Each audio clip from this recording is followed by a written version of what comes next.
Dear students, welcome to our YouTube channel biology by Deepak Nain. और आज का हमारा जो टॉपिक ऑफ डिस्कशन रहेगा नॉमेनक्लेचर। नॉमेनक्लेचर मींस नेमिंग, नाम रखना किसका, किसी भी कंपाउंड का। और नेमिंग किसके ऊपर? On the basis of certain rules.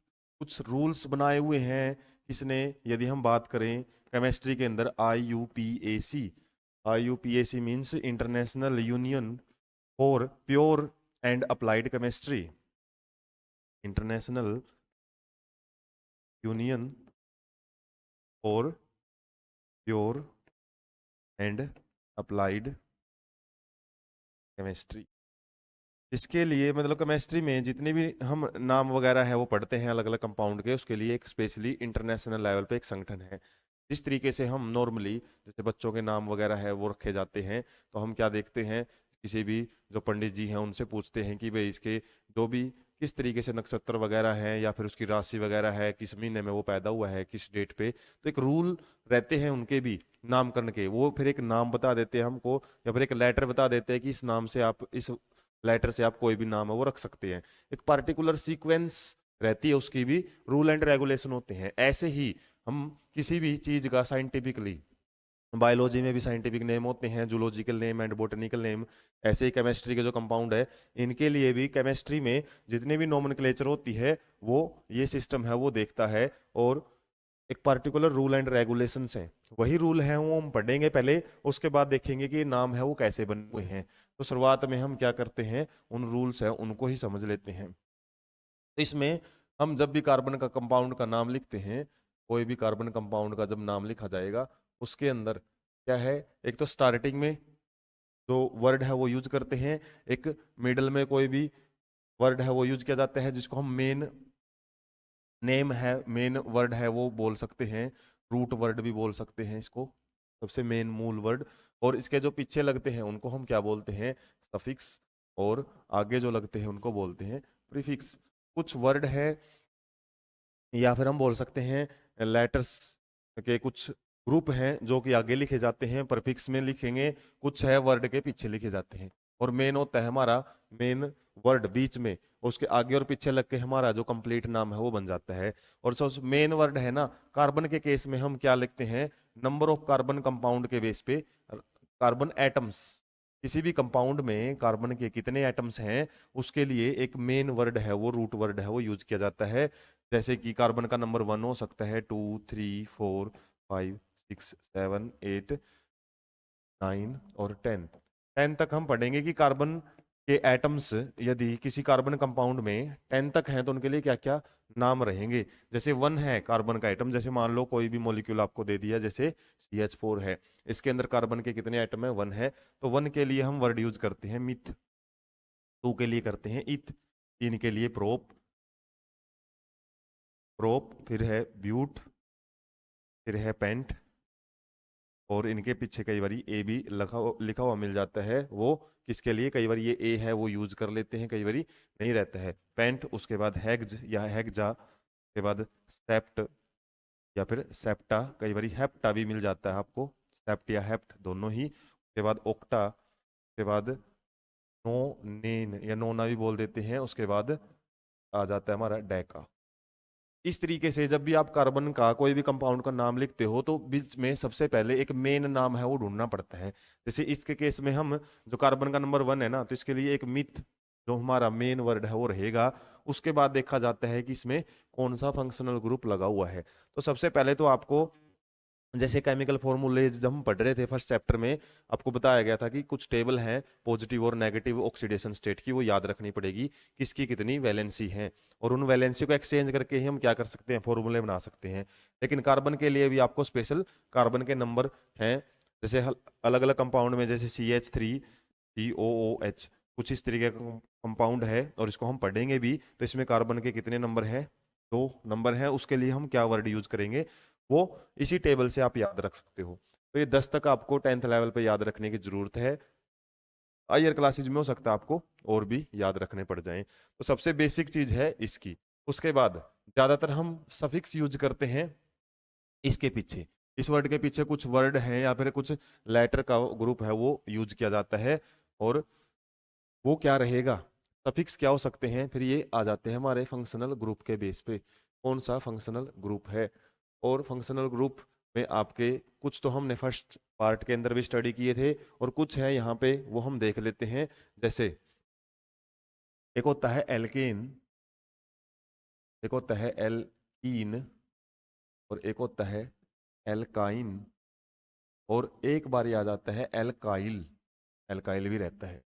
तो आपको इनके बारे में डिफरेंस है बेसिकली वो पता होना चाहिए कि क्या रहता है। जो एल्केन है ये आपका सिंगल बॉन्ड के लिए आता है, जब कार्बन कार्बन के बीच में सिंगल बॉन्ड हो उसके लिए हम एल्केन वर्ड यूज करते हैं। और जब कार्बन कार्बन कहीं पे मतलब कहीं पे डबल बॉन्ड आया हुआ हो दो कार्बन के बीच में, उसके लिए एल्कीन। कहीं पे कार्बन कार्बन के बीच में ट्रिपल बॉन्ड है तो उसके लिए एल्काइन। और एल्काइल ग्रुप किसके लिए रहता है, ये किसी भी हमारे कार्बन का एक ऐसा कंपाउंड होता है जो किसी के साथ अटैच हो सकता है इजिली, और इसको हम मेनली आर ग्रुप से डिनोट करते हैं। तो इनके आपको फार्मूले पते होने चाहिए पहले तो। जब भी एल्केन मिलेगा तो उसके अंदर कार्बन का जो नंबर है, यदि हमारे पास एन मानेंगे तो उसमें हाइड्रोजन का नंबर है वो कितना होएगा, 2n+2।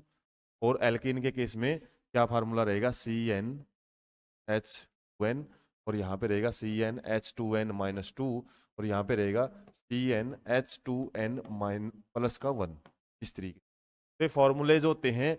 और इन्हीं के बेस पे हम फाइंड आउट करते हैं कि किस तरीके से जो नाम है वो लिखा जाता है। जैसे कार्बन का नंबर हमने मान लिया यहाँ पे 1 है, तो कार्बन का नंबर 1 है तो हाइड्रोजन का नंबर, क्योंकि आपको फर्स्ट पार्ट में मैंने आइडिया दे दिया था कार्बन के कंपाउंड में ज्यादातर हाइड्रोजन से ही कार्बन अपनी वैलेंसी पूरी करता है, तो इसलिए जैसे इनके केस में तो आपको हाइड्रोजन ही मिलेगा ज्यादातर केस में, और फॉर्मूले बेस पे ही नंबर मिलेगा हाइड्रोजन का। जैसे कार्बन का नंबर यदि 1 लेंगे ना, तो यहाँ पे इस फॉर्मूले में यदि हम 1 रखें, 2 × 1 + 2, तो क्या आ जाएगा इसका, कार्बन तो हमारे पास एक है और हाइड्रोजन कितने हो जाएंगे, 2 + 2 4। इस तरीके से हमारा एक फॉर्मूले के बेस पे एक कंपाउंड बन जाता है। और कार्बन कितने इसके अंदर 1 है तो सिंपली इसका नाम हो जाता है मिथ। और जो हमारा जब भी सिंगल बॉन्ड होता है ना उसके लिए सफिक्स लगता है एन, ANE, इस तरीके से एन नाम बन जाता है। ऐसे ही यदि हम कार्बन का नंबर 2 यहाँ पे यूज करते हैं, और CnH2, एन की जगह 2 और प्लस का 2 तो रहेगा ही, तो इसके वजह से हमारा क्या फॉर्मूला बन जाएगा, कार्बन 2 हैं और हाइड्रोजन कितने हो जाते हैं, 4 + 2 6। तो C2H6, इसके लिए वर्ड क्या यूज करेंगे हम, के लिए हो जाता है 2 कार्बन के लिए इथ, और सारे के सारे सिंगल बॉन्ड है तो उसके लिए एन वर्ड यूज करते हैं, इथेन नाम हो जाता है। ऐसे ही एक पूरी टेबल बन जाती है, मिथेन, इथेन, प्रोपेन, ब्यूटेन। जब भी एन लगा होता है तो इसका मतलब आप समझ जाते हो। अबे आपको समझ आना है क्या रहेगा, उसके अंदर सारे सिंगल बॉन्ड है कार्बन कार्बन के बीच में, ये याद रखना पड़ेगा। और कार्बन कार्बन के बीच में कैसे है, जैसे इसकी स्ट्रक्चर बनाए तो हम कार्बन एक ही है, तो वो सारे के सारे सिंगल बॉन्ड से हाइड्रोजन से जुड़ा हुआ है। इस केस में कार्बन क्या है, 2 है, दोनों के बीच में सिंगल बॉन्ड है, और बाकी सारी वैलेंसी है वो किसने पूरी की हुई है, हाइड्रोजन ने बॉन्ड बना के पूरी की हुई है। तो यहाँ पे हम देख सकते हैं कार्बन की टेट्रा वैलेंसी फर्स्ट पार्ट में पड़ी थी, तो कार्बन के 4 बॉन्ड है वो बने हुए हैं हाइड्रोजन के साथ।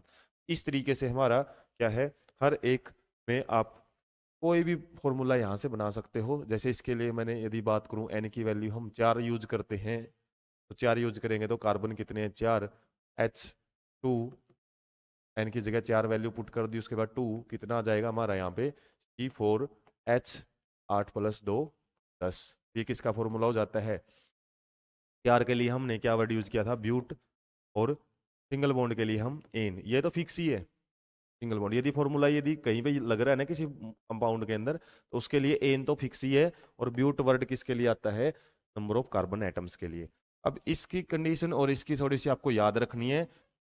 का नंबर है ना वो आप 1 नहीं यूज कर सकते, एन का नंबर आपका 1 से ज्यादा ही यूज करना पड़ेगा, तो आपका 2 3 4 हो सकता है। जैसे 2 यूज करें हम, C2H2n मतलब डबल कर देना इसका, तो कितना बन जाएगा, C2H4।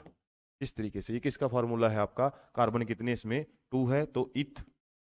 और जब ये फॉर्मूला यूज करते हैं हम, हाइड्रोजन कितने हैं, दुगने से मतलब पूरे पूरे डबल ही है, कार्बन जितने हैं उतने ही डबल में हाइड्रोजन है, तो उसके लिए हम जो डबल बॉन्ड है वो मिलेगा कार्बन कार्बन के बीच में, और उसके लिए हम वर्ड यूज करते हैं ईन।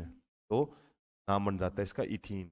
तो स्ट्रक्चर यदि आपसे पूछे तो कार्बन कार्बन के बीच में लगाओ डबल बॉन्ड, और कार्बन यहाँ पे देख सकते हैं इस कार्बन ने 2 बॉन्ड बना रखे हैं, तो 2 ही बॉन्ड बचे हैं, 2 बॉन्ड ये हाइड्रोजन से पूरे करेगा, ऐसे ही ये कार्बन भी 2 बॉन्ड हाइड्रोजन से पूरे कर लेता है। तो इस तरीके से इथीन बन जाता है। ऐसे ही यदि हम फॉर्मूला रखें, फॉर्मूले में एन की वैल्यू रख देते हैं 3, तो हाइड्रोजन कितने आ जाएंगे, डबल, मतलब 6, और ये किसकी स्ट्रक्चर या फिर किसका कंपाउंड बन जाता है हमारा, प्रोपीन। प्रो तो याद रखना आप, मिथीन नाम का कोई भी कंपाउंड नहीं होता है, इन नाम का कोई भी कंपाउंड आपको नहीं मिलेगा, क्योंकि डबल बॉन्ड के लिए कम से कम क्या होने चाहिए, 2 कार्बन हमसे हमारे पास होने चाहिए, कार्बन कार्बन के बीच में डबल बॉन्ड। यहाँ पे सिंगल बॉन्ड तो हाइड्रोजन के साथ भी बना लेता है, कोई प्रॉब्लम नहीं है। ऐसे ही यहाँ पे कार्बन कार्बन के बीच में क्या है, ट्रिपल बॉन्ड मिलेगा आपको, और मिनिमम 2 कार्बन आपको चाहिएगी। और इस केस में कार्बन ने 3 बॉन्ड बना लिए हैं, एक बॉन्ड बनाना रहता है तो हाइड्रोजन के साथ पूरा कर लेता है, ये भी हाइड्रोजन के साथ पूरा कर लेता है। तो यदि हम फॉर्मूले में वैल्यू पुट करें, कार्बन हमारे पास कितनी है, 2 है, और हाइड्रोजन कितने हैं, यहाँ पे 2 हैं वैसे तो, और फॉर्मूले में लगाए तो ये वैल्यू 2 × 2 - 2, तो C2H4 - 2 कितना आ गया, C2H2। और ये किसका मॉलिक्यूल है हमारा, यदि बात करें, ये है इथाइन। इथाइन YNE है, वो लग जाता है इसके वर्ड रूट के पीछे। तो इस तरीके से, ऐसे ही यदि हम इसके अंदर के आए एक और एग्जाम्पल लें इसका, C3H, मतलब दुगने से 2 कम, दुगना कितना है 6, 6 से 2 कम कर दें तो C3H4, इसका फॉर्मूला हो जाता है ये हमारा, ये हम मान सकते हैं प्रोपाइन का, प्रोपाइन। इस तरीके से क्या बनते हैं हमारे जो नोमेनक्लेचर है वो देखी जाती है कार्बन कंपाउंड्स की। ये देखा जाता है कि उनके अंदर सिंगल बॉन्ड है, डबल बॉन्ड। कोवलेंट बॉन्ड में हमने डिस्कशन किया था फर्स्ट पार्ट में, क्या होते हैं सिंगल बॉन्ड, कितने इलेक्ट्रॉन की शेयरिंग होती है, और वहां पे हमने ये भी पढ़ा था, जहां पे सिंगल बॉन्ड होते हैं उनको हम क्या बोलते हैं, सैचुरेटेड हाइड्रोकार्बन। सैचुरेटेड हाइड्रोकार्बन या कार्बन कंपाउंड भी बोल सकते हैं। और जहां पे डबल और ट्रिपल बॉन्ड होते हैं उनको क्या बोलते हैं, अनसैचुरेटेड हाइड्रोकार्बन। और ये भी पढ़ लिया था कि इनके अंदर डिफरेंस क्या है, क्यों बोला जाता है इनको सैचुरेटेड और अनसैचुरेटेड। उसके बाद एक ये भी आपसे कई बार मिल जाता है, एल्काइल ग्रुप क्या होता है। एल्काइल ग्रुप में जब भी हम नाम लिखते हैं, तो जैसे कार्बन का नंबर यदि हम 1 यूज करें, और इसके अंदर वो 2 कंडीशन थी ना, जिसमें 2 कार्बन चाहिए कम से कम, वो तो इनके अंदर ही है, इसमें सिंगल कार्बन हो सकता है। और फॉर्मूला क्या बनेगा, 1 × 2, सॉरी 2 × 1। फॉर्मूला कैसे यूज करते हैं हम, C1H2 और 1 + 1, तो क्या फॉर्मूला बन जाएगा, CH2 + 1 3। तो ये जो आपकी स्ट्रक्चर है, या फिर एक जो हमारा ग्रुप है, इसको हम क्या बोलेंगे, ए के लिए मिथ, और यदि हमारा ये फॉर्मूला लग रहा है उसके लिए YL, ये वर्ड है यूज कर लेते हैं। ये मिथाइल ग्रुप होता है। और मिथाइल ग्रुप क्या है, ये किसी न किसी के साथ बॉन्ड जरूर बनाएगा, क्योंकि कार्बन ने ना 3 हाइड्रोजन के साथ तो बॉन्ड बना लिए, एक अब भी बॉन्ड बनाना इसका बचा हुआ है। तो कई बार आपको R लगा हुआ मिल जाता है, ऐसे ROH। तो R का मतलब क्या हो सकता है, कोई भी हमारा एल्काइल ग्रुप हो सकता है। इसी तरीके से यदि हम इसके अंदर क्या बनाना चाहें, 2 यूज करें, तो C2H5 हो जाता है, इथाइल ग्रुप उसको बोला जाता है। तो इस तरीके से आपको प्रैक्टिस क्या करनी है, जो मैं आपको थोड़ा सा आइडिया दे देता हूँ। एक आपको टेबल की प्रैक्टिस कर लेनी है। जैसे यहाँ पे बात करूँ, कार्बन का नंबर है, यहाँ पे आपको एल्केन के फॉर्मूले हैं वो बनाने हैं। उसके बाद यहाँ पे एल्कीन के बाद एल्काइन, और प्रैक्टिस के लिए आपको इसका बनाना है, एल एल्काइल ग्रुप का भी बनाना है। तो इनके आपको फॉर्मूले याद रखने हैं। फॉर्मूले क्या था इसका, CnH2n+2, इसका CnH2n, और इसका CnH2n-2, और इसका CnH2n+1। और इस चीज की प्रैक्टिस करनी है, जैसे हमने बात की थी 1 से लेके 10 तक, इस तरीके से। यदि कार्बन का नंबर 1 है तो हमारा यहाँ पे क्या बना था, CH4। 1 के लिए यहाँ पे कोई भी जगह नहीं है, कोई कंपाउंड नहीं बनता, क्योंकि 2 कम से कम कार्बन चाहिए एल्कीन और एल्काइन के लिए। और यहाँ पे क्या बनेगा आपका, CH3 है, वो बन जाता है। इस तरीके से यदि यहाँ पे बात करें हम, क्या बनेगा, फॉर्मूले की बात करें तो C2H6 फॉर्मूले में यूज करें तो क्या बन जाएगा, ये बन जाएगा हमारा यदि यहाँ पे इसकी नाम पूछे, इसका नाम क्या था, मिथेन, का नाम क्या है, इथेन, अगले का नाम क्या है, प्रोपेन, फिर आएगा ब्यूटेन, फिर आएगा पेंटेन। तो नाम है इस तरीके से ही इनके रहेंगे। अब इसमें जो नाम है वो इत से शुरू होएगा, इथीन, फिर प्रोपीन, फिर ब्यूटीन, फिर पेंटीन, इस तरीके से। और ऐसे ही यहाँ पे क्या रहेंगे, फिर इथाइन, फिर आएगा प्रोपाइन, वाई एन ये लग जाएगा, फिर आएगा ब्यूटाइन, और फिर आएगा पेंटाइन। और यहाँ पे जैसे इसके लिए एल्काइल वर्ड है, एल्काइल यहाँ पे क्या है हमारा, तो एल्काइल तो इसके लिए सिंपल के लिए, इसके लिए हम क्या यूज करेंगे, मिथाइल। मिथाइल के लिए है इथाइल, फिर है प्रोपाइल, फिर है ब्यूटाइल, फिर क्या था, पेंटाइल। 5 कार्बन के लिए। और ये फॉर्मूले आपको सिंपली पता होना चाहिए कितने कार्बन हैं। जैसे इसके अंदर कितने आ जाएंगे, C3H8 में आ जाएगा C4H10, और इसमें आएगा C5H12, दुगने से 2 ज़्यादा। इसमें टोटली दुगने ही है। जैसे C2H4, C3H6, C4H8, C5H10, इस तरीके से डबल ही है। इसमें क्या हो जाएगा फिर, डबल से 2 कम, C2H मतलब डबल था 4 तो 2, के बाद C3H4, C4H6, C5H8, दुगने से 2 कम हाइड्रोजन आपको मिलेंगे। और इसके अंदर तो क्या है फिर, दुगने से 1 ज़्यादा है। जैसे CH4 था, इसमें C2H5, के बाद C3H7, और C4H9, और C5H11। इस तरीके से फॉर्मूले बनते हैं। और सिंपली आप ऐसे ही, आपका ये फर्दर होमवर्क आपको खुद करना है। क्या करना है, इनकी प्रैक्टिस करके फर्दर जो 6 से हैं वो फॉर्मूले बना के, और उनके नाम आपको लिखने आने चाहिए। तो नाम लिखने के लिए आपको सबसे पहले तो कार्बन का नंबर पता होना चाहिए, और फिर ये देखना है कि फॉर्मूला हमारा कौन सा यूज हो रहा है। हाइड्रोजन का नंबर सिंपल याद रखना है। हाइड्रोजन का नंबर यदि 2 है, पूरा पूरा 2 है, तो वो एल्कीन है।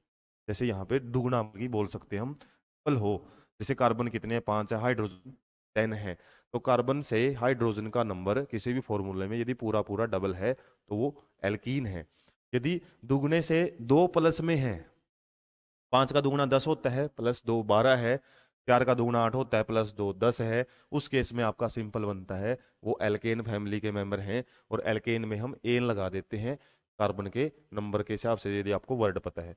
ऐसे ही यहाँ पे क्या है, दुगने से 2 कम है। जैसे 5 का दुगुना 10 होना चाहिए था, लेकिन यहाँ पे क्या है, 8 है। इस तरीके से हमारा ये इसके मेंबर है, ये एल्काइन के। और एल्काइल में क्या है, दुगने से 1 फालतू है। और इस तरीके से यहाँ पे हमें साइन के आगे ऐसे डैश लगी मिलती है। आर ग्रुप बोलते हैं इनको। आर में आपका कोई भी मिथाइल, इथाइल, प्रोपाइल, ब्यूटाइल, ऐसे कोई भी ग्रुप है वो हो सकता है। तो इस तरीके से हमने क्या देखा है, सिंपली 2 वर्ड कैसे आए हैं। जैसे हम देखते हैं, ये मिथेन पूरा वर्ड नहीं है, इसमें मिथ का अलग मतलब है और एन का मतलब अलग है।